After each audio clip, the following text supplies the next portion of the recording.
साहब प्रणाम, मैं हूं हिमांशु द्विवेदी और स्वागत है आपका हमारी खास पेशकश चर्चा में। आज बिहार में राहुल गांधी की यात्रा का समापन हो गया। वोट चोरी को लेकर मुद्दा बनाते हुए राहुल गांधी तेजस्वी यादव को बैकसीट पर बिठाए और 16 दिन तक बिहार में घूमे। सासाराम से शुरू हुई यात्रा आज पटना में जाकर संपन्न हो गए।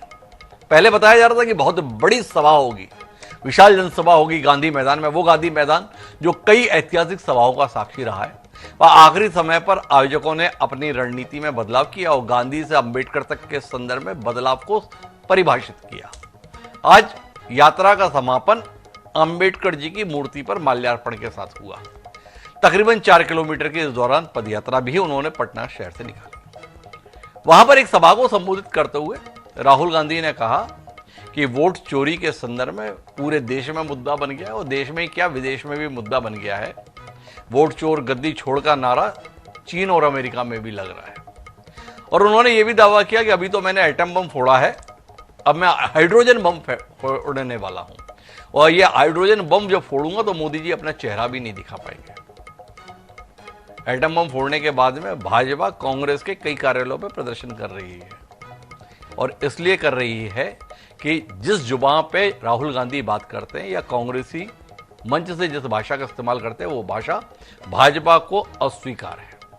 पर इन सब के बीच में महत्वपूर्ण बात क्या है? महत्वपूर्ण बात यह है कि SIR को न केवल बिहार बल्कि पूरे देश में मुद्दा बनाने की कोशिश में कांग्रेस और बाकी विपक्षी गठबंधन है, जिसे इंडिया के नाम से हम पुकारते हैं, यह बताने की कोशिश की जा रही है कि भारतीय जनता पार्टी जो चुनाव जीत रही है वो दरअसल चुनाव जीत नहीं रही है बल्कि उसे चुरा रही है।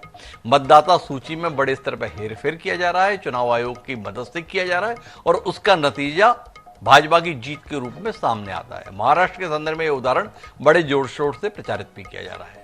पर बहरहाल SIR के मुद्दे पर सुप्रीम कोर्ट के कुछ दिशा निर्देश आए हैं। सुप्रीम कोर्ट के दिशा निर्देश के बाद में राजनीतिक दल प्रस्तावित मतदाता सूची में कितने बड़े बदलाव कर रहे हैं, कराने की कोशिश कर रहे हैं, ये आने वाले समय में पता चलेगा। पर क्या इस 16 दिवसीय यात्रा के साथ में बिहार में कांग्रेस नए सिरे से खड़ी हो रही है? क्या वो कांग्रेस जो तकरीबन 35 साल से बिहार में हाशिए पर है और उसकी बदहाली का अंदाजा इस बात से लगा सकते हैं कि पिछली बार गठबंधन के तहत जो कांग्रेस पार्टी 75 सीटों पर चुनाव लड़ी थी वो महज 19 सीटें जीत पाई थी। ऐसी परिस्थिति में क्या राहुल गांधी अपनी इस यात्रा के माध्यम से कांग्रेस को पुनर्जीवित कर पा रहे हैं? क्या कांग्रेस को पुनर्जीवित करने की कोशिश राष्ट्रीय जनता दल के साथ उनके गठबंधन को मजबूत कर रही है या उसमें बिखराव पैदा कर रही है? 16 दिन में यह सवाल बार बार पूछा जाता रहा कि क्या कांग्रेस को तेजस्वी यादव मुख्यमंत्री के चेहरे के तौर पर स्वीकार है? सासाराम से पैदा हुआ यह प्रश्न पटना में आकर भी अनुत्तरित रह गया। नेतृत्व के मुद्दे पर जनता दल यूनाइटेड से ज्यादा भाजपा के प्रवक्ता जोर शोर से कहते हैं कि एक बार फिर नीतीश कुमार, पर तेजस्वी के संदर्भ में कांग्रेस की खामोशी बिहार चुनाव को लेकर कई सवाल खड़े कर देती है। तो आज हम इसी पर बात करेंगे कि बिहार हाइड्रोजन बम या NDA का दम।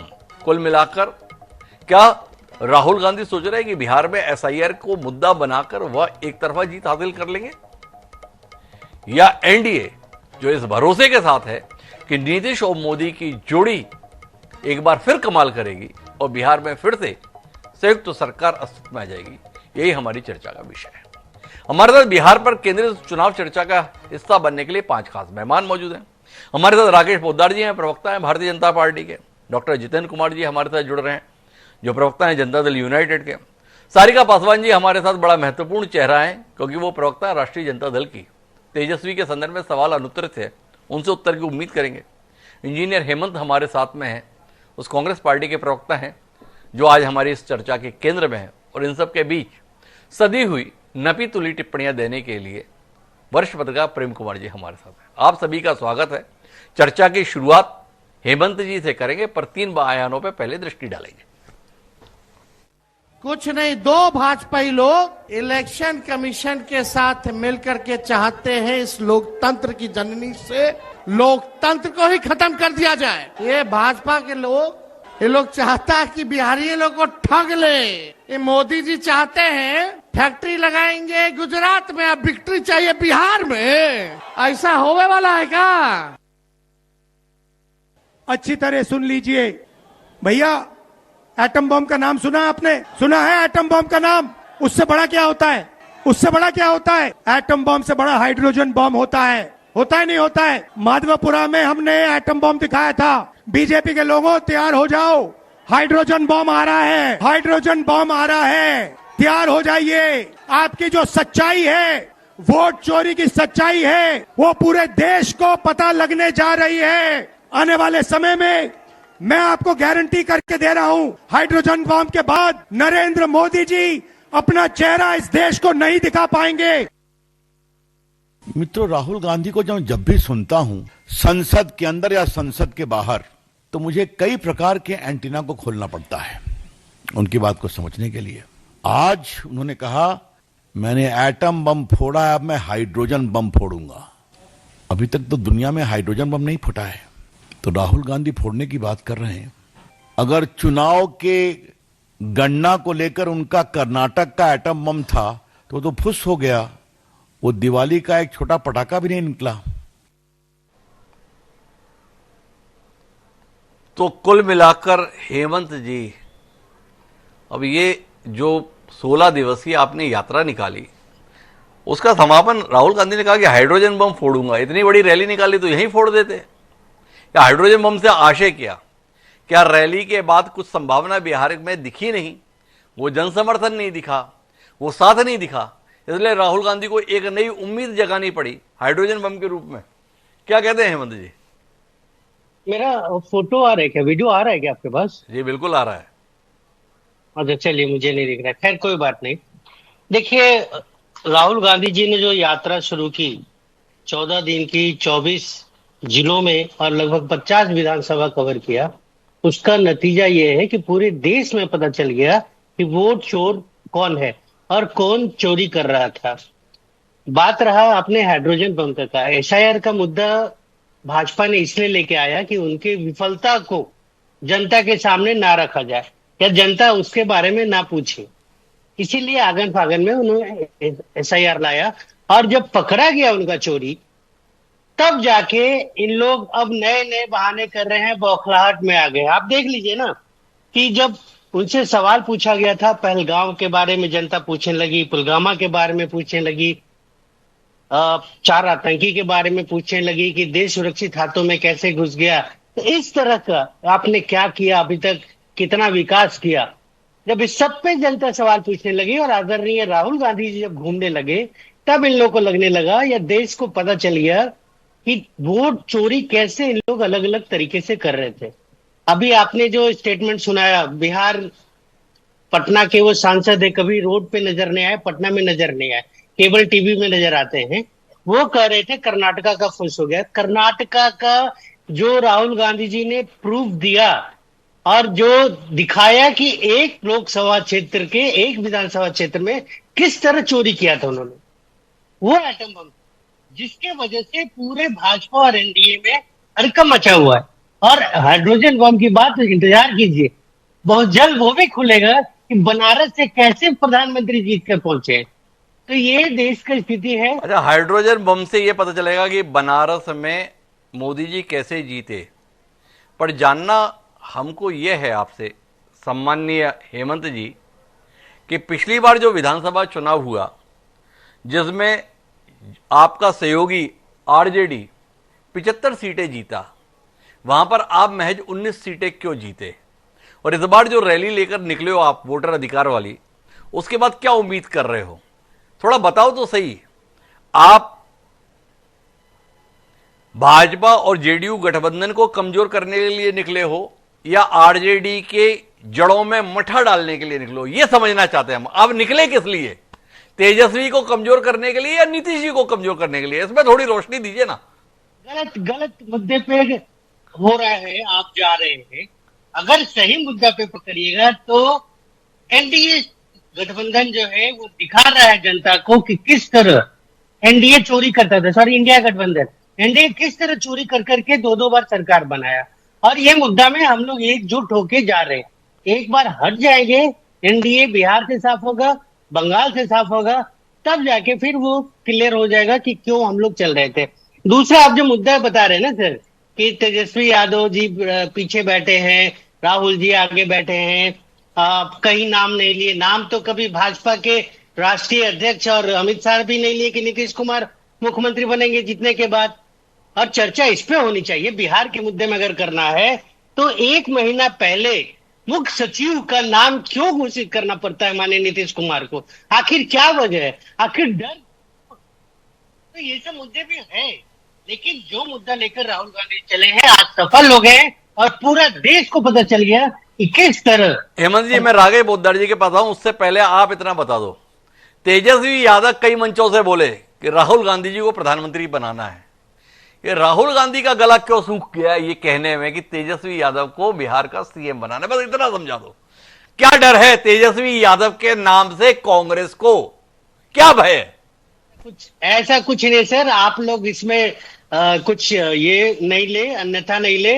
राहुल गांधी जी डिजर्विंग कैंडिडेट है देश के प्रधानमंत्री के, पढ़े लिखे हैं, गौर कीजिएगा, अंडरलाइन, पढ़े लिखे हैं और समझते हैं वो सब बात।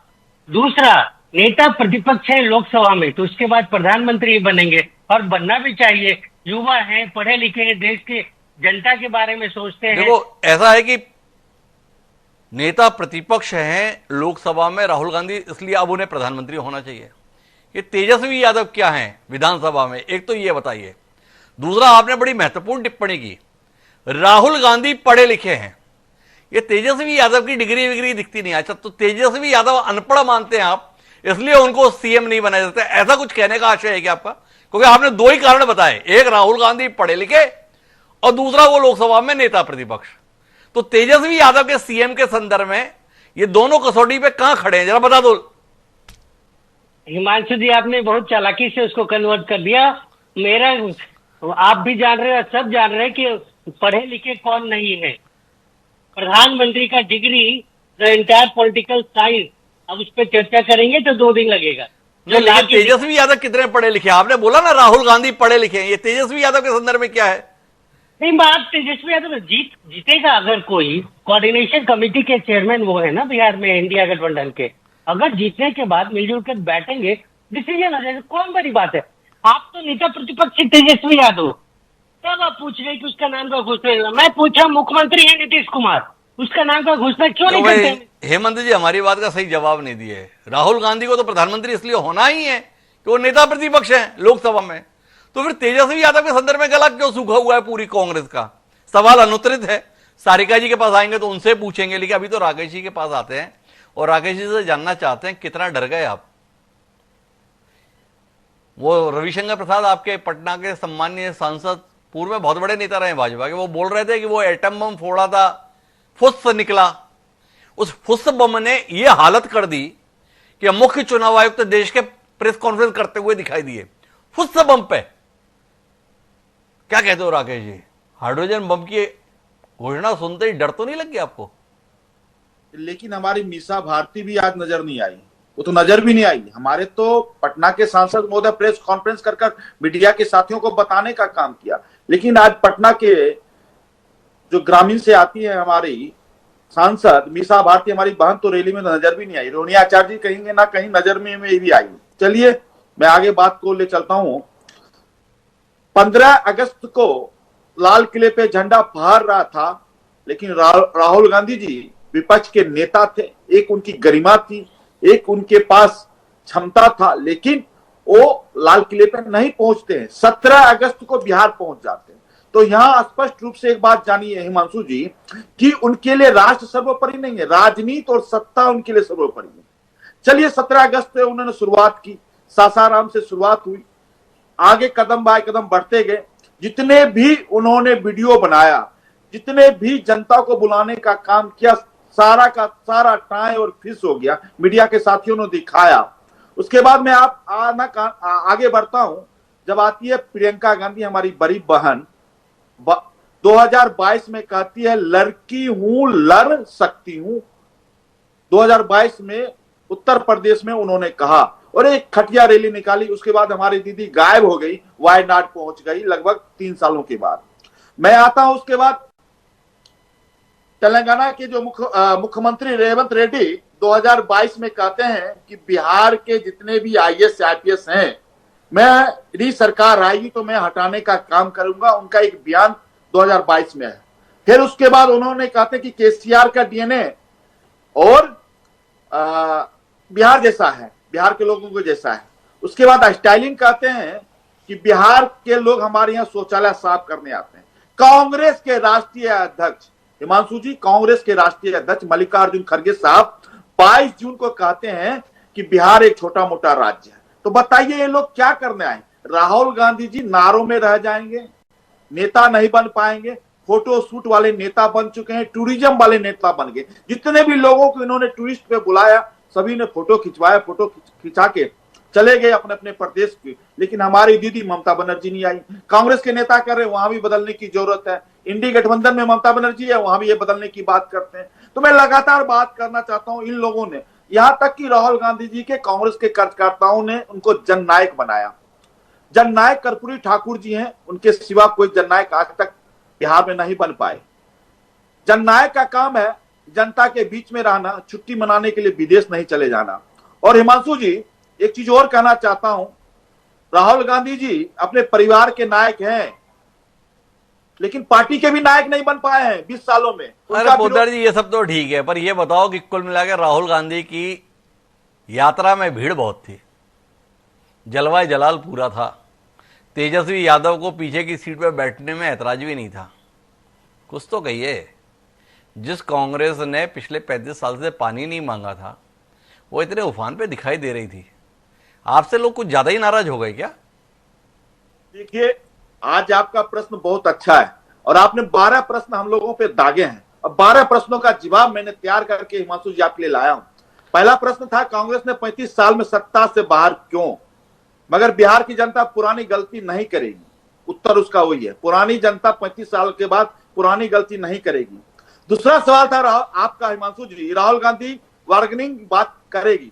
कांग्रेस की मजबूरी है और मजबूती है, कांग्रेस की मजबूरी और मजबूती नहीं है, इसीलिए कांग्रेस बार्गेनिंग करेगी। आरजेडी का टेंशन यही है कि कांग्रेस ताकतवर दिखता है। उसका उत्तर है जमीन वोट बैंक कहां से लाएंगे कांग्रेस, ये है सवाल। महागठबंधन के नाम पर यह यात्रा तेजस्वी यादव बनाम राहुल गांधी है।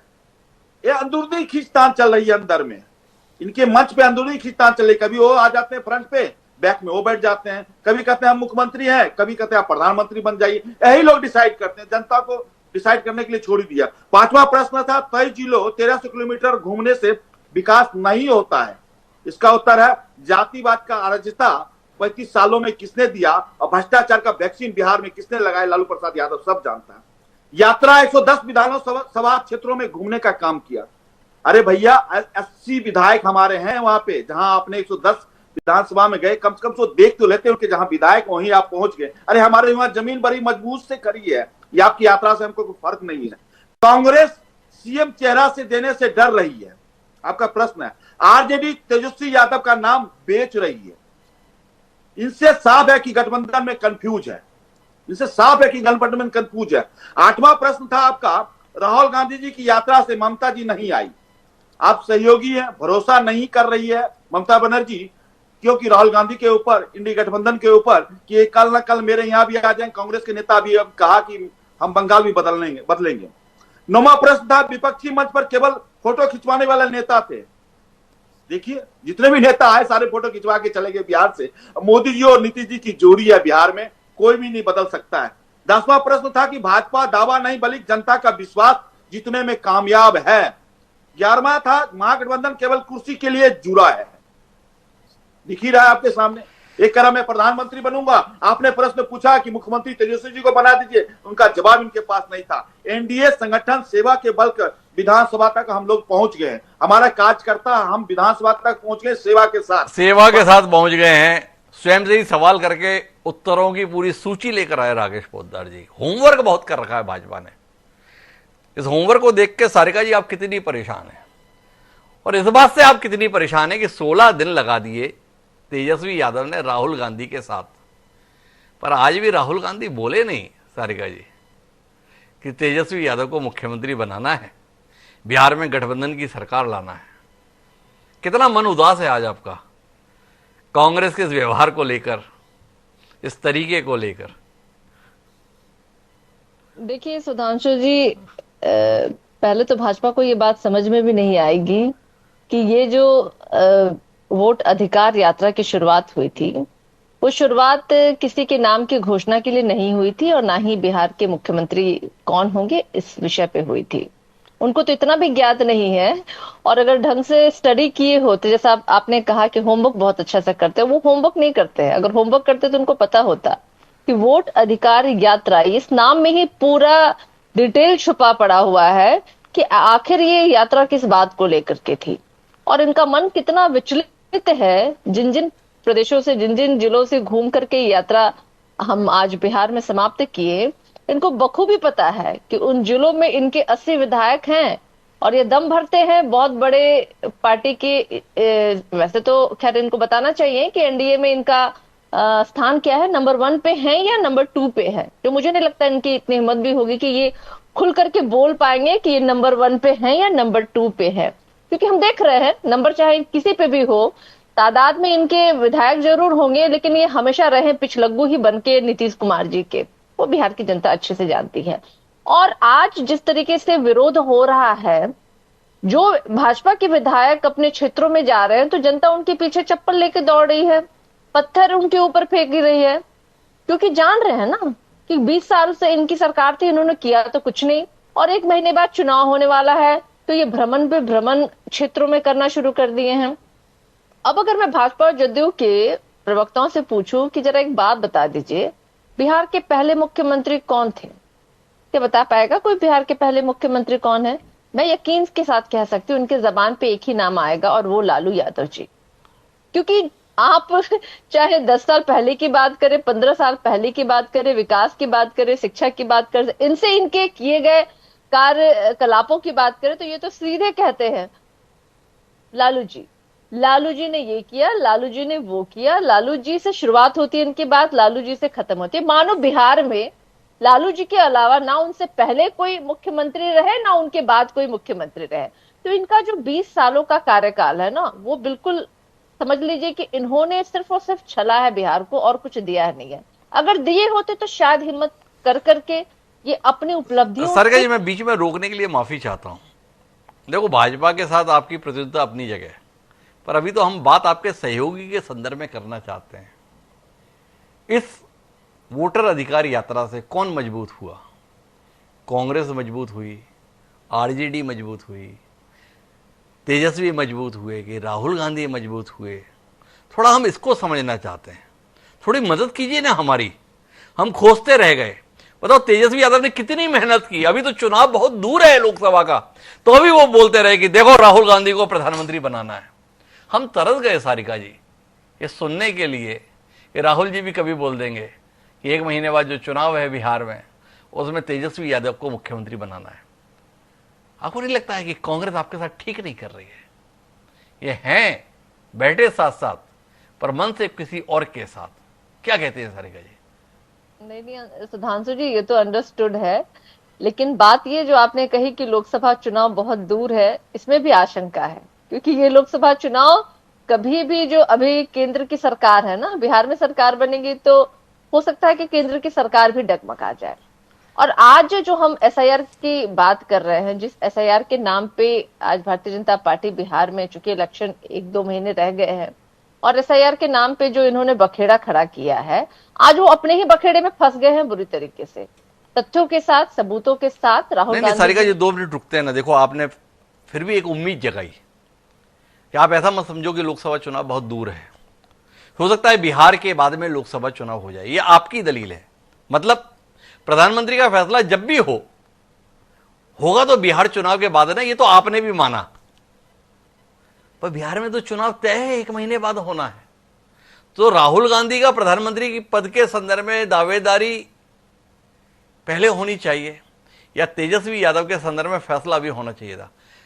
क्यों कांग्रेस, क्यों राहुल गांधी तेजस्वी यादव को मुख्यमंत्री पद का चेहरा घोषित करने में संकोच किए? इसका कोई उत्तर सारिका जी के पास है? इसका कोई जवाब सारिका जी के पास है? या सारिका जी को भी लगता है जब हमने ही तय नहीं किया अभी तेजस्वी यादव को, तो गठबंधन से क्यों आप तय कराना चाहते हो? ऐसी कोई बात है? लालू जी के अभी भी अरमान है, या मीसा भारती जी के अभी भी अरमान है? ऐसा कुछ है क्या? या रोहिणी जी विचार कर रही हैं? ऐसा कुछ है क्या? सुधांशु जी, बड़ी अच्छी दलीलें आपने पेश की, लेकिन सारे के सारे जो है ना उसमें कोई दम नहीं है। देखिए, ये तो अंडरस्टूड है, पिछला चुनाव भी महागठबंधन में का चेहरा जो है वो तेजस्वी यादव जी थे, और लगभग कई सर्वे हैं जिसमें आज भी तेजस्वी यादव हैं, और कांग्रेस ने भी आपको या हमारे राहुल गांधी जी ने ये तो नहीं कहा कहीं कि तेजस्वी यादव जी चेहरा नहीं होंगे, क्योंकि ये तो सर्वविदित है। हमारे महागठबंधन के जितने भी घटक दल है उनको पता है कि हमारे महागठबंधन के मुख्यमंत्री का चेहरा जो है वो तेजस्वी यादव जी है, और वो बहुत ही प्रेम पूर्वक ये सभी को स्वीकार है। वहां हमारे लिए कोई टेंशन का विषय नहीं वो है। टेंशन का विषय नहीं है। सारिका जी कह रही है सबको ही पता है, पर प्रेम कुमार जी मेरे साथ में है। प्रेम कुमार जी, आपको क्या लगता है? सबको पता है, पर राहुल गांधी को बहुत कुछ पता नहीं होता है, तो ये भी बस राहुल गांधी को नहीं पता है। क्या कहते हैं आप? सबको पता है तेजस्वी यादव गठबंधन की ओर से मुख्यमंत्री का चेहरा है, पर वो बेचारे राहुल गांधी को नहीं पता, इसलिए राहुल गांधी नहीं बोले। आप इत्तेफाक रखते हैं प्रेम कुमार जी? देखिए हिमांशु जी, सोच लीजिए कि थोड़ी देर के लिए कि राहुल गांधी अनाउंस कर देते कि तेजस्वी यादव मुख्यमंत्री बिहार के होंगे, तो क्या होता? सबसे बड़ी पार्टी आरजेडी, महागठबंधन में जो बात तय होनी चाहिए वो महागठबंधन से बाहर और बिहार में आरजेडी से छोटी पार्टी के नेता उसका ऐलान करेंगे, तो क्या इसको सही माना जाता? उसके बाद दूसरा पहलू ये है कि तेजस्वी अगर प्रधानमंत्री राहुल गांधी हो ये बोल रहे हैं, तो राष्ट्रीय फलक पर जो इंडिया गठबंधन में जिसमें 27 दल हैं, 27 दल में से एक दल उनकी पैरोकारी कर रहा है। तेजस्वी यादव जी के बोलने से राहुल गांधी का नाम प्रधानमंत्री के पद पर बहुमत आ जाने की स्थिति में भी तय नहीं होता है, बल्कि सबके होने पर, सबकी सहमति से होने पर होता है। यानी तेजस्वी यादव उनके नाम को चैंपियन कर रहे हैं, आगे बढ़ा रहे हैं, इतना तक तो माना जा सकता है, लेकिन पीएम बना रहे हैं ये बात नहीं मानी जा सकती है। लेकिन राहुल गांधी अगर बोल देते हैं तो आपकी बात सही है कि कांग्रेस एक इंपॉर्टेंट घटक दल है बिहार में, तो फिर ऑब्वियसली वो अभी से सहमति लग जाती है। लेकिन हमें लगता है कि ये एक रणनीतिक नाम को तय नहीं किया जाए, क्योंकि एक इसको मैं बोल सकता हूं, शायद राजनीतिक दल जो है कांग्रेस नहीं बोल पाए, आरजेडी ना बोल पाए। मैं जो ये देखता हूं वो ये कि बिहार में जो MY समीकरण है आरजेडी के साथ में और ओबीसी का धड़ा उनके साथ है, तो इसके साथ दलित का कॉम्बिनेशन थोड़ा और बढ़िया से हो। हम जानते हैं कि दलितों को सवर्ण से जितना डर लगता है उतना ही एम से भी डर क्षमा कीजिए, यादव से भी डर लगता है। यादवों के साथ थोड़ा आसानी से जोड़ने के लिए आप जानते हैं कि दलितों के बीच आज राहुल गांधी की सबसे ज्यादा अपील है, तो इस अपील का फायदा तेजस्वी भी उठाना चाहते हैं, और राहुल गांधी ना बोले इसमें तेजस्वी की सहमति होगी ऐसा मैं मानता हूं। तो आपका आशय क्या है प्रेम कुमार जी? इस बार बिहार चुनाव में नीतीश बनाम तेजस्वी नहीं होगा, नीतीश कुमार के मुकाबले तेजस्वी चेहरे के तौर पर लाए नहीं जाएंगे, या आप मान रहे हैं कि कांग्रेस नए सिरे से खड़े होने की कोशिश में है, इतनी संख्या लाना चाहती है कि वह भी अपने आप को देख पाए मुख्यमंत्री पद के संदर्भ में? और माननीय नीतीश कुमार ने तो मिसाल कायम कर ही दी है, आधी संख्या है विधायकों की भाजपा के सदस्यों के मुकाबले, फिर भी मुख्यमंत्री हैं। क्या कह रहे हैं? कांग्रेस ने उम्मीदें जगा दी हैं नीतीश कुमार को देखकर अपनी। देखिए हिमांशु जी, दोनों बातें जो हैं बोलना पड़ेगा कि नीतीश कुमार को मुख्यमंत्री के अगले मुख्यमंत्री के तौर पर अब कोई नहीं देख रहा है, बीजेपी भी नहीं देख रही है, उनके पार्टी भी उनकी पार्टी से बोल रहे हैं जरूर, लेकिन सब जानते हैं कि उसके बाद उनका बनना मुश्किल नहीं है। बीजेपी के नेता तो खुलकर बोल रहे हैं कि भाई वाजपेयी जी के सपने को पूरा करना है, अपना मुख्यमंत्री बनाना है, और उस पर कोई खंडन भी नहीं है, ना ऐलान है। एक बात है, तो नीतीश जी को नीतीश बनाम है कोई चुनाव, ऐसा नहीं है इस बार बिहार के चुनाव में। दूसरी बात है कि तेजस्वी है कि नहीं, तो तेजस्वी सबसे बड़ी पार्टी के नेता हैं, ये ऑब्वियस है, और दूसरी पार्टियां इंडिया गठबंधन में महागठबंधन, मैंने पहले भी कहा, ये तेजस्वी यादव की सहमति से कांग्रेस इसका ऐलान नहीं कर रही है, क्योंकि तेजस्वी यादव जी को दलितों का एकमुश्त वोट चाहिए कांग्रेस और राहुल गांधी के प्रभाव के कारण, और जो कि अगर नाम सामने किया जाता है तो दलित का वोट उस हिसाब से नहीं भी मिल सकता है जिस हिसाब से बिना नाम। दलित वोटों को सुरक्षित रखने के लिए रणनीति एक आकलन है प्रेम कुमार जी का। मेरे साथ में किशोर कुणाल जी जुड़ गए हैं, प्रवक्ता है जनता दल यूनाइटेड के। उनके पास जाऊं उससे पहले प्रेम जी आपसे जानना चाहता हूं, कुल मिला के सुर्खियां बटोरी है राहुल गांधी ने, ये चुनाव में कुछ वोट भी पालेंगे। पिछली बार बहुत बेइज्जती हुई थी कांग्रेस की। आज तक राजनीतिक प्रेक्षक इस आकलन के साथ रहते हैं कि कांग्रेस ने अगर अपनी हैसियत से ज्यादा सीटें ना ली होती चुनाव लड़ने में, विधानसभा चुनाव में, तो शायद गठबंधन की सरकार बन जाती जो तेजस्वी यादव के नेतृत्व में था। इस बार क्या देखते हैं आप? राहुल गांधी की इस यात्रा के बाद में कुछ वोट भी आएंगे या केवल हेडलाइन ही बनेंगी, बम की, एटम बम की, हाइड्रोजन बम की? देखिए हिमांशु जी, लगभग ये वही प्रश्न है जो 2024 के समय भी लोग पूछ रहे थे, इन यात्राओं से कुछ होगा कांग्रेस का कि यूं ही है। लेकिन हमने देखा कि हुआ कांग्रेस की ताकत दुगनी हुई। हमने देखा कि अपोजिशन भी स्ट्रांग हुआ, केवल कांग्रेस ही नहीं, कांग्रेस के साथ रहने वाली पार्टियां भी, और खासकर उत्तर प्रदेश तो उदाहरण है जहां पर कि बीजेपी चुनाव हार गई भी बोल सकते हैं लोकसभा चुनाव में।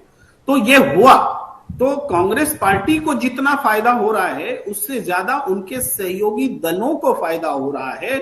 यही कारण है कि बिहार में राहुल गांधी की यात्रा के दौरान सहयोगी दल ने एक दिन भी मिस नहीं किया। एक दिन भी मिस नहीं किया। बड़ा महत्वपूर्ण पहलू दे रहे हैं प्रेम कुमार जी। अगर उस यात्रा का फायदा ना होता तो सहयोगी दल उसमें सहयात्री बनकर इस कदर शामिल नहीं होते। पर हमारे साथ किशोर कुणाल जी हैं, क्या कहते हैं किशोर जी? आज कितना घबराहट का दिन है, कितना डरे आप जब पटना की सड़कों पर राहुल गांधी निकले और तेजस्वी निकले? आपको अपनी विदाई बेला दिखाई दी या कुछ और दिखाई दिया? कुछ बताओ तो सही किशोर जी, क्या महसूस किए आज आप?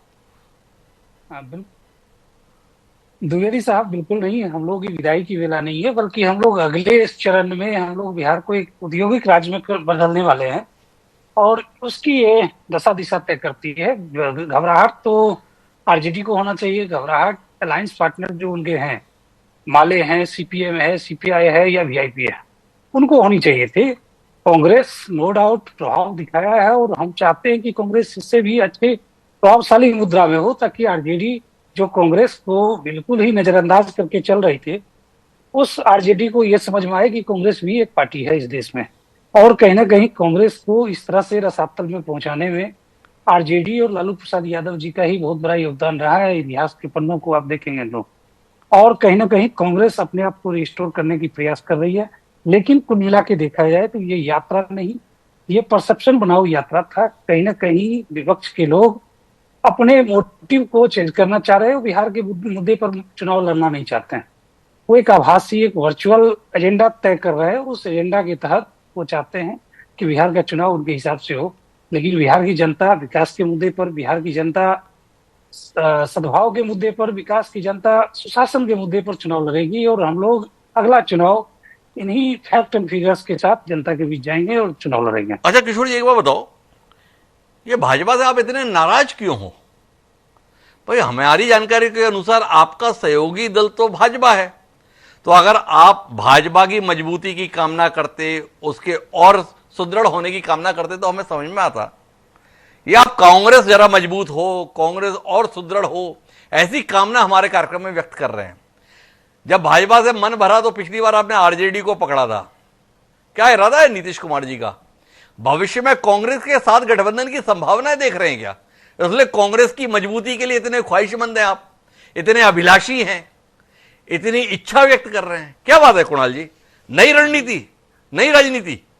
द्विवेदी साहब, जेडीयू की एक ही रणनीति है, बिहार के लोगों का विकास जी। और हमारे विकास यात्रा में जो भी साथ होते हैं उनका सम्मान भी होता है, उनका समर्थन भी होता है। और आज हम लोग जदयू बीजेपी के साथ हैं, एनडीए अलायंस में है, और एक हमारा लंबा ट्रैक रिकॉर्ड रहा है। भाजपा मजबूत पार्टी है। नहीं, आपका ट्रैक रिकॉर्ड तो वक्त के साथ बदल जाने का रहा है। कब आप भाजपा के साथ हैं, कब आप आरजेडी के साथ हैं, इसका पता थोड़ी चलता है।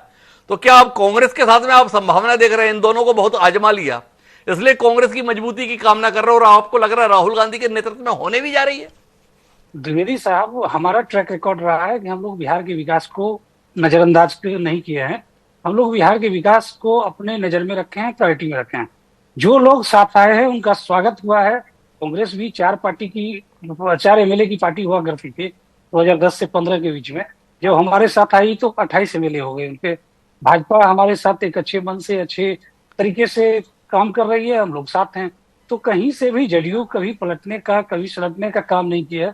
जदयू अपने मिशन में लगी रही है। माननीय नीतीश कुमार जी, जो पिछले 55 साल का ट्रैक रिकॉर्ड उनका है, उस ट्रैक रिकॉर्ड को आप उठा के देखेंगे तो उन्होंने कभी अपने को पलटने का काम नहीं किया है। जो संसद भवन में उन्होंने बोला उसको बिहार में जमीन पे उतारा।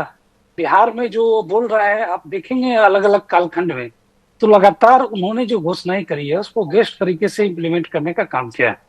और हम लोग ना कभी पलटते हैं और ना कभी कुछ करते हैं, हम लोग तो सिर्फ बिहार का विकास करते हैं। तो मतलब गड़बड़ सारी भाजपा करती है, आप कभी नहीं पलटे। जब भी पलटे भाजपा वाले पलटे, क्योंकि अल्टी पल्टी तो बहुत हुआ बिहार में। तो मतलब ये भाजपा ही वाले ही खराब हैं। ये आपका असेसमेंट हो सकता है। मैं जदयू का प्रवक्ता हूँ और जदयू के पक्ष को मैं रख सकता हूँ। बाकी आप क्या एक्सेस करते हैं या बाकी लोग क्या एक्सेस करते हैं, इन चीजों से मेरा कोई लेना देना नहीं है। लेकिन मैं आपको पर लोग आपके साथ क्या करते हैं इससे आपका कुछ लेना देना है कि नहीं लेना देना है? वो बयान भरे पड़े हैं सोशल मीडिया में, नीतीश बाबू आपके लिए भाजपा के दरवाजे हमेशा के लिए बंद हो गए, फिर खुल जाते हैं। अपने आप खुल जाते हैं या आपकी दस्तक जोरदार होती है इसलिए खुल जाते हैं? जब अतीत के पन्नों को उल्टेंगे तो ऐसा बयान कोई ऐसा दल नहीं है जहां पे बचा हुआ है। हर दल का बयान रहा है। तो राजनीति भविष्य के लिए होता है, ना कि अतीत के लिए। और हम लोग बेहतर भविष्य के लिए, बिहार के बेहतर भविष्य के लिए काम कर रहे हैं और अतीत के पन्नों को उलट के कुछ मिलने वाला नहीं। तो भविष्य के लिए काम कर रहे हैं और भविष्य के लिए काम करते करते कांग्रेस की बेहतरी की कामना कर रहे हैं कोड़ाल जी। तो हेमंत जी कितने आभारी हैं आप जनता दल यूनाइटेड के और सम्माननीय किशोर कुणाल जी के? मैं जनता दल यूनाइटेड जब भी चर्चा करती है तो सीधे कहेगी 2005 के पहले क्या होता था, और आज ये कह रहे हैं कि ये अतीत की चिंता नहीं करते हैं। इनके मुख्यमंत्री जी जो बोलते हैं आपको भी पता है, बात करते हैं विकास की। विकास इन्होंने इतना कर दिया कि इंजीनियर बैठ के यहाँ नोट जला रहे, उस पर चर्चा नहीं हुआ, मीडिया भी नहीं कभी किया। यहाँ की महिलाओं जो का लाश मिलता है तो पैर में कील ठोके मिलते हैं, लेकिन इन लोग बात करेंगे 2005 के पहले की। पर 70,000 करोड़ का घोटाला का इन्होंने कोई जवाब नहीं दिया। ऋषि सिन्हा 10,000 करोड़ दलाल थे सरकार के, वो भाग गए। 1 महीना पहले से प्रधान सचिव का नाम घोषित किया जाता है। ये विकास का मॉडल है। 20-25 पुल पुलिया तो यहाँ आम हो गए, सब रोड धंस रहा है। प्रधानमंत्री आते हैं, क्या बोलते हैं, बिहार में घुसपैठिए हैं। ये उनका विकास का मॉडल है, ये उनका मुद्दा है। तो आप देख लीजिए कि बातें लोग जो करते हैं और हकीकत जो है बिहार। अच्छा चलो, आप जो बात करते हैं उस पर बात करते हैं। आपने यात्रा किस लिए निकाली? वोटर अधिकार यात्रा। बिहार में एसआईआर हुई, बड़ी संख्या में वोट कट गए, कुछ गायब हो गए, कुछ मर गए, ये दलीलें दी। सुप्रीम कोर्ट के दखल के बाद में दावे आपत्तियां ली जा रही हैं, संशोधन किए जा रहे हैं। ये आप लोग कितने वोटर जुड़वाने वाले हो? क्या तैयारी आपकी? कितनी शिकायतें आप कर पाए हैं? लाखों नाम कटे, कितने लाख अभी तक जुड़वाने के लिए कांग्रेस और आरजेडी के कार्यकर्ता आवेदन दे चुके हैं? थोड़ा रोशनी देंगे या केवल रैली निकाल के तमाशा करके पूरे देश में माहौल बना के काम चला लेंगे? कितने लाख आवेदन आपने जमा करा दिए अभी तक? चुनाव आयोग में हमारी टीम गई, हम लोग लोकसभा में आवाज उठाए, राज्यसभा में आवाज उठाए। जब कोई सुनेगा नहीं, सुप्रीम कोर्ट में गए, तो फिर जनता के बीच जाना हमारा फर्ज बनता है। और ये अपने लिए नहीं लड़ रहे थे। ये 65 लाख लोग केवल कांग्रेस और आरजेडी के नहीं थे, ये 65 लाख वो गरीब गुरुआ हैं जिनको पता हेमंत जी मेरे सवाल पर रहिए। सुप्रीम कोर्ट ने आधार कार्ड को मान्यता देते हुए आवेदन के लिए निर्देश दे दिए हैं, एक जिम्मेदार राजनीतिक दल होने के नाते। और वो राजनीतिक दल जिसका सबसे बड़ा चेहरा वोटर अधिकार यात्रा लेकर 1300 किलोमीटर की यात्रा कर चुका है, उसके आह्वान, उसकी अपील, उसके आग्रह पर कांग्रेस कितने लाख आवेदन अब तक जमा करा चुकी है चुनाव आयोग के पास में? ये मेरा एक मासूम सा सवाल है। थोड़ा ज्ञानवर्धन कीजिए कि आपने अपनी नेता की बात को कितनी गंभीरता से लिया, गरीब जनता के हक को दिलाने के लिए आपने जमीन पर कितना काम किया, या केवल मीडिया में बयानबाजी करके आप अपने कर्तव्य की तीसरी कर रहे हैं? कितने लाख? हिमांशु जी, मैं चाहता हूं कि आपके माध्यम से चुनाव आयोग ये बात मान ले, और हम वही चाहते थे कि ये 65 लाख लोगों का नाम आप जारी करें, चुनाव आयोग जारी कर दे। हम लोग लड़ेंगे, सबके लिए लड़ेंगे, एक एक आदमी के लिए लड़ेंगे। तो ये चुनाव आयोग के ऊपर होता है कि वो नाम क्यों नहीं जारी कर रहा है कि 65 लाख का जो अपने मुझे जाना है राकेश जी के पास, लेकिन मैं सारिका जी से भी पूछ लेता हूं। उन्हें भी वोटर्स की बड़ी चिंता थी। तेजस्वी यादव और उनकी टीम कितने लाख आवेदन अभी तक उन लोगों के जमा करा पाई है जिनके नाम अवैध तरीके से काट दिए, अनुचित तरीके से काट दिए गए, जिंदा लोगों को मरा हुआ बता दिया गया? कुछ रोशनी डालेंगे इस? नहीं, बिल्कुल सुधांशु जी। देखिए, सबसे पहले तो जब एसआईआर की बात शुरू हुई और हम कह रहे थे कि एक साजिश है लोगों के वोट काटने की, और बार बार इसे दरकिनार किया जा रहा था। भाजपा, हम इलेक्शन कमीशन ऑफ इंडिया से प्रश्न करते थे, भाजपा वाले आके जवाब दिया करते थे। हमने तो भाजपा से एक बार भी नहीं पूछा, लेकिन बार बार भाजपा के बदले में इलेक्शन कमीशन ऑफ इंडिया जवाब दे रही थी। हमने देखा किस तरीके से इलेक्शन कमीशन ऑफ इंडिया के चीफ ने जिस तरीके से पीसी करके जो दलीलें दी वो निहायत ही बचकानी थी और समझ से परे था जो उन्होंने दलीलें दी। खैर, कितने हजार लोगों के वोट नाम कटे, 65 लाख का आंकड़ा तो उन्होंने दिया ही, और इसके अलावा उन्होंने और कहा है कि 3 लाख और उसमें जोड़े जाएंगे, 3 लाख और अतिरिक्त अभी शायद उसमें कटना बाकी रह गया है। लेकिन हम पूछना चाहते हैं, जो ये दावा कर रहे थे कि ये जो है रोहिंग्या है, बांग्लादेशी हैं, ये यहाँ के लोग नहीं हैं, और खास करके कुछ एक अलग कोसी के क्षेत्र को बताया जा रहा था कि वहां आबादी से अधिक जो है वहां आधार कार्ड भी बने हैं। ये ऐसे विषय थे जो खुद इनकी कलई खोल रही थी। और हम पूछना चाहते हैं कि वो जो इन्होंने सूची जारी की है उसमें कितने रोहिंग्या है, कितने बांग्लादेशी है, कम से कम इतना ही बता देते इलेक्शन वो तो कमीशन। ठीक है सारिका जी, आप मूल मुद्दे पे नहीं आ रहे भाई। सुप्रीम कोर्ट के दखल से वो 65 लाख नाम पब्लिक डोमेन में ला दिए गए जो काटे गए। सुप्रीम कोर्ट के निर्देश के तहत आपकी बहुप्रतीक्षित मांग के आधार कार्ड को मान्यता दी जाए मतदाता अधिकार के लिए, वो भी निर्देश हो गया। तो ये दो चीजें हो जाने के बाद एक जिम्मेदार राजनीतिक दल होने के नाते, बिहार के आम मतदाता के हक के पैरोकार होने के नाते, अब तक आप लोग कितने आवेदन जमा करवा दिए हैं अपने कार्यकर्ताओं के माध्यम से? जब अंतिम सूची का प्रकाशन होगा तो कितने लाख मतदाताओं का हक आपके प्रयास से मिलने जा रहा है? थोड़ा जानकारी दीजिए ना, मदद हो जाएगी। या केवल राहुल गांधी की रैली में कुछ कदम पैदल चलने से काम कर लिए, बोले हो गया हमारा काम, वोटर को अधिकार मिल गया, नाम जुड़े ना जुड़े, हमारा नाम तो जुड़ गया कि हम इसके लिए लड़े। सुधांशु जी, हम चुनाव आयोग की तरफ पीसी करके थोड़ी बताएंगे कि कितने लोगों का हमने नाम जोड़ा है या नहीं जोड़ा। ये आवश्यकता पड़ेगी तो वो भी किया जाएगा, लेकिन उसके लिए तो थोड़ा इंतजार करना पड़ेगा। हमारे जो लोगों को जगाने की जो मुहिम थी, जो वोट अधिकार यात्रा के जरिए, वो बहुत जबरदस्त तरीके से वो धरातल पे सफलता प्राप्त किया, बहुत जबरदस्त तरीके से धरातल पर सफलता प्राप्त की है। तो राघव पोद्दार जी, कितने बढ़ा गए आपके समीकरण? 65 लाख वोट काट दिए गए। विपक्ष का आरोप है कि आपके इशारे पर काट दिए गए। सुप्रीम कोर्ट के दखल से नए सिरे से कार्रवाई चल रही है इस समय। कितने लाख जुड़ जाएंगे? आपका क्या होगा? कितनी मेहनत कर रहे हैं कांग्रेस और आरजेडी वाले नाम जुड़वाने के लिए? कुछ जानकारी रख रहे हैं इनकी मेहनत की? देखिए हिमांशु जी, पहला नंबर तो हम सुप्रीम कोर्ट के आदेश को पालन करेंगे। बाकी रहा चुनाव आयोग पर जो आरोप लगा रहे, मैं चुनाव आयोग का प्रवक्ता नहीं हूं, मैं भाजपा का प्रवक्ता हूं। और मैं कहना चाहता हूं कि राहुल गांधी जी, 1 सितंबर को चुनाव आयोग आज अपनी पारदर्शित करने का काम किया। 1 सितंबर का इनका वोट अधिकार रैली, वंशवाद परिवार अधिकार रैली, वो भी खत्म हो गया। मैंने इनका जो वोट अधिकार रैली था उसका नाम मैंने दिया था वंशवाद परिवार अधिकार रैली। दोनों परिवार के लोग अपने अपने कुनबे को लेकर बिहार पहुंचे हैं, पहला नंबर। और मैं एक अच्छी सी कविता राहुल जी पे लिख के लाया हूं, हिमांशु जी सुनाना चाहता हूं। वोट की यात्रा बम का बयान, राहुल जी का यह नया फरमान, बिहार को चाहिए रोजगार विकास, नो की एटम हाइड्रोजन का उपदेश खास। जनता ने देख लिया कांग्रेस का दम, राजनीति में निकले खुद जीरो बम। तो ये मैं कहना चाहता हूं राहुल गांधी जी। लेकिन मैं राकेश जी आपसे एक बात जानना चाहता हूं, 20 साल से नीतीश कुमार जी मुख्यमंत्री हैं, 11 साल से मोदी जी देश के प्रधानमंत्री हैं, बिहार को फिर भी अभी तक रोजगार की तलाश है। क्या चाहते हो, 2047 में ही दोगे क्या बिहार को रोजगार?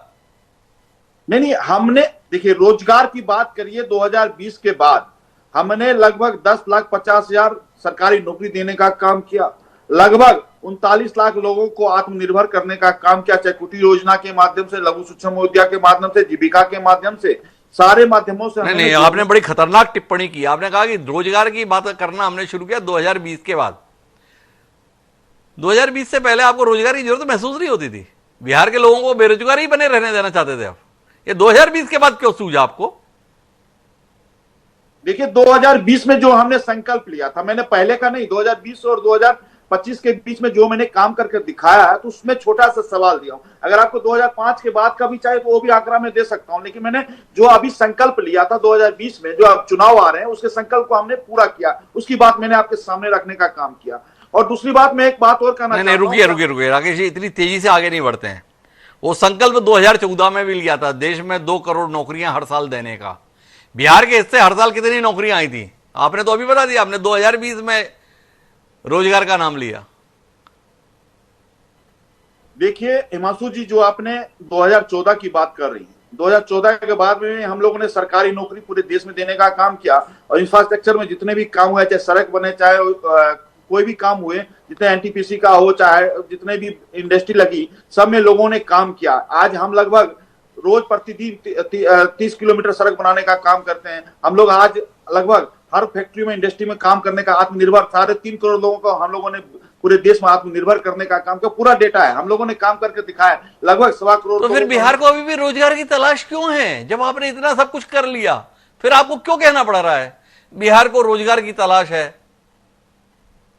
नहीं, बिहार की रोजगार की तलाश नहीं, बिहार में विकास की तलाश है। विकास के साथ रोजगार भी आएगा, साथ साथ में हम लोगों को आत्मनिर्भर भी करना। अरे तो ये भी तो सवाल है, 20 साल से नीतीश कुमार मुख्यमंत्री, तो भी बिहार में विकास की तलाश है। 11 साल से मोदी जी देश के प्रधानमंत्री, फिर भी बिहार में विकास की तलाश है। राकेश जी, कितने शर्मसार हो आप इस बात से कि आपके इतने लंबे कार्यकाल के बाद भी बिहार में देखे विकास नहीं मिल रहा। आप ही बता रहे हो हमें कि विकास की तलाश है। अब मैं आता हूं हिमांशु जी, आपके सवाल पे आता हूं। मैं आपके सवाल पे बाहर नहीं जाऊंगा। बिहार के अंदर आज हमने गरीबी रेखा से 20 लाख लोगों को गरीबी रेखा से बाहर किया। नीति आयोग की रिपोर्ट बता रहा है शिक्षा स्वास्थ्य में 96% सुधार करने का काम किया। बिहार के अंदर जनधन खाते के माध्यम से आज लोगों का बैंक में जो खाता है, 6 करोड़ 15 लाख लोगों के पास जनधन खाता खुला है। हमने 15 लाख लोग बिहार के अंदर इनकम टैक्स भरते हैं। बिहार के अंदर 50 लाख लोगों के पास पैन कार्ड है। बिहार के अंदर 30,000 किलोमीटर सड़क बनाने का हमने काम किया। बिहार के अंदर हमने लगभग 36 लाख आवास योजना के तहत हम लोगों ने घर बनाए, 36 लाख लगभग शौचालय बनाने का काम किया, 25 लाख उज्ज्वला योजना के माध्यम से गैस सिलेंडर पहुंचाने का काम किया, 1 करोड़ 40 लाख जीविका बहनों को हमने जोड़ कर रखा है। हमने काम करके दिखाया। हमने अब शिक्षा की बात करते हैं, शिक्षा पे आते हैं। बिहार के अंदर हमने आर्टिस्ट इंजीनियरिंग कॉलेज खोल के दिया। बिहार के अंदर 18 मेडिकल कॉलेज है, जिसमें 12 सरकारी मेडिकल कॉलेज हमने खोल के दिया। विश्वविद्यालय 1056। इतना सब किए फिर भी बिहार को विकास की तलाश है, ये स्वयं हमारे को राकेश पोद्दार जी कह रहे हैं। पर बहरहाल हम अपने कार्यक्रम का दिन करने में एक बार फिर किशोर जी के पास आते हैं। वो किशोर जी आपसे जानना चाहते हैं, क्या SIR आपके लिए गले की फांस होने जा रही है? राहुल गांधी बिहार की SIR के आधार पर पूरे देश के मतदाताओं का दिल जीतने की कोशिश कर रहे हैं। बिहार में इसका क्या प्रभाव पड़ने जा रहा है? हिमांशु जी, मैं बिल्कुल स्पष्ट कर दूं, जनता दल यूनाइटेड SIR का सैद्धांतिक रूप से सहयोग किया है, समर्थन किया है, और हम लोगों ने डे 1 से इसके पक्ष में लगातार जन जागरण का काम किया, जनता को जागरूक करने का काम किया, अपने BLA 2 को अपॉइंट किया, और जो भी दावा प्रतिवेदन की बात आती है उसको हमने किया है। और हम लोग मानते हैं कि मतदाता सूची जितना सटीक होगा, लोकतंत्र उतना मजबूत होगा। साथ ही साथ मैं यह जोड़ना चाहता हूँ कि चुनाव आयोग एक संवैधानिक संस्थान है, वो अपना काम कर रही है, और चुनाव आयोग मैसेंजरी अलग से उनके पास मैन पावर नहीं होता है, वो राज्य सरकार के ही मैन पावर का इस्तेमाल करके अपने काम को करवाती है। तो बिल्कुल चुनाव आयोग के अंदर अगर खामियां हैं, इसी प्रकार से चुनाव आयोग ने लापरवाही की है, इसके लिए चुनाव आयोग को अकाउंटेबल माना जाना चाहिए, और समय दर समय चुनाव आयोग के लोगों को पब्लिक मीडिया में आके अपनी बातों को रखते हुए जनता का विश्वास जीतने का प्रयास करना चाहिए। ये जनता दल यूनाइटेड का स्टैंड है। जहां तक SIR का बात है, तो एसआईआर एक ऐसी प्रक्रिया है जो कहीं ना कहीं वोटर्स के इन्फ्लेशन को कम करती है, और वोटर्स का इन्फ्लेशन को कम करना लोकतंत्र के लिए जरूरी है, क्योंकि अगर मतदाता सूची ही सटीक ना हो तो हम एक मजबूत लोकतंत्र की परिकल्पना नहीं कर सकते। 20 साल बाद याद आया जनता दल यूनाइटेड को एसआईआर होनी चाहिए। 2003 में हुई थी बिहार में, 22 साल लग गए। उससे पहले इतने चुनाव करा लिए जनता दल यूनाइटेड ने, दो बार हुआ तो लगा नहीं बड़ा जरूरी है। क्या कहते हैं प्रेम कुमार जी, वाकई मतदाता सूची का पुनरीक्षण गहन स्तर पर जरूरत थी या अपना समीकरण बिठाने की जरूरत थी? जी प्रेम जी, आपने शायद म्यूट कर दिया। प्रेम जी, उसे अनम्यूट कर देंगे। जी हिमांशु जी, थोड़ी देर पहले आप एक सवाल कर रहे थे आरजेडी से भी कांग्रेस से भी, उसको भी लेते हुए आता हूं कि कितनी आपत्तियां रखी गई हैं चुनाव आयोग के पास। तो देखिए, मुझे आश्चर्य लगा कि दोनों ने उसका जिक्र नहीं किया, दोनों प्रवक्ताओं ने। लेकिन कल कांग्रेस के प्रेस कॉन्फ्रेंस में भी कहा गया था कि 89 लाख शिकायतें जो हैं कांग्रेस की ओर से चुनाव आयोग के पास दर्ज कराई गई हैं।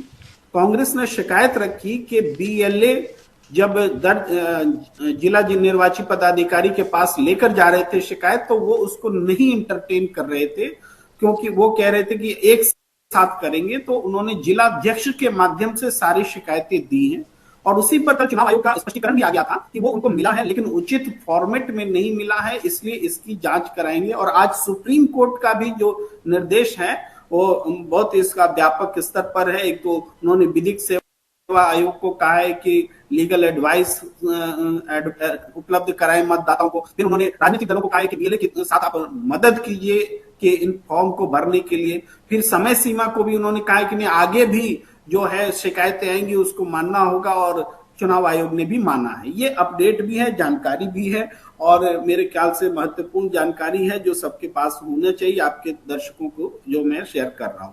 अब आप जो बात कह रहे हैं कि एसआईआर की प्रक्रिया जो शुरू हुई, क्यों हुई, ये बहुत बड़ा सवाल उठता है, क्योंकि एसआईआर की प्रक्रिया आमतौर पर मतदाता सूची को प्यूरिफाई करने के लिए माना जाता है जी। मतदाता सूची को बदलने के लिए कोई एसआईआर नहीं होता है। बदलने और प्यूरिफाई करने का फर्क यह है कि अगर मैं 3 बार 4 बार वोट दे चुका हूं तो 5वीं बार भी वोट दूंगा। ऐसा नहीं होगा कि किसी कारण से मेरा नाम वोटर लिस्ट से हट जाएगा। अगर हट गया इसका मतलब नया वोटर लिस्ट तैयार हो रहा है, प्यूरिफाई नहीं हो रहा है। तो जो वोटर हैं उनका नाम क्यों हट रहा है, जो इसके साथ बहुत सारी बातें भी जुड़ती हैं। तो ये प्रश्न होता है, इसलिए चुनाव आयोग ये नहीं कर सकता आप नाम काट लेंगे और वोटर को बोलेंगे कि आप प्रविष्टियां भरो और आप उचित फॉर्मेट में भरो। वोटर को आप परिश्रम कराएंगे, जो ऑलरेडी वोटर है, जो कई बार वोट दे चुका है, उसको परिश्रम करा रहे हैं, उसको परिश्रम करा रहे हैं, ये प्रेम कुमार जी का कहना है। पर कुल मिलाकर वो तो है कोर्ट के पाले में बात। हम जानना ही चाह रहे थे कि क्या एसआईआर को मुद्दा बनाकर कांग्रेस के नेता राहुल गांधी अपनी पार्टी और विपक्षी गठबंधन के लिए वातावरण बना पाए। इसका उत्तर आने वाले समय में मिलेगा। पर इतना तय है कि राहुल गांधी इस यात्रा के माध्यम से अपने आप को एक सक्रिय राजनीतिक और कांग्रेस को एक जीवंत राजनीतिक दल के तौर पर दिखा पाने में तो कामयाब रहे। पर उनकी ये कोशिश क्या मतों के रूप में भी आने वाले समय में परिणाम देगी, इसके लिए हमें इंतजार करना होगा। और जहां तक रहा दावा उनका हाइड्रोजन बम के संदर्भ में, तो उसके फूटने का इंतजार करते हैं और उसकी प्रतिक्रिया किस रूप में राजनीतिक रूप से होती है उसको भी देखते हैं। आप सभी मेहमानों का बहुत बहुत धन्यवाद इस राजनीतिक चर्चा का हिस्सा बनने के लिए। आज के इस कार्यक्रम में इतना ही। कल फिर मिलेंगे नए विषय के साथ। मुझे दीजिए